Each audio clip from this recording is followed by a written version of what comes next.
দুনিয়ার লোভ, দুনিয়ার নেশা বাড়ানোর প্রতিযোগিতা, আরো গাড়ি, আরো বাড়ি, আরো বিল্ডিং, আরো দালান, আরো জায়গা, আরো জমি, আরো ক্ষেত, আরো ফসল, আরো নেতাগিরি, আরো মাতব্বরি, আরো অহংকার, জি ফুত, এই নিয়ে বাড়াবাড়ি। আল্লাহ তাআলা বলে সব এগুলো তোমাদেরকে ডুবাইয়া দিল, আখিরাত ভুলাইয়া দিল। হাত্তা জুরতুমুল মাকাবির, এভাবেই একদিন কবরেই পৌঁছে গেলাম।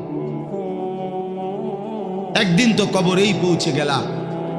কাল্লা সাউফা তা'লামুন, আল্লাহ বলে সাবধান বান্দা, এই কবরে আসলেই তুমি জানতে পারবা তোমার নাফরমানির শাস্তি কি। সুম্মা কাল্লা সাউফা তা'লামুন, আবারও জানতে পারবা হাসরের ময়দানে জাহান্নামের শাস্তি দিয়া তোমার নাফরমানির পরিণতি কি। দুইবার বলছেন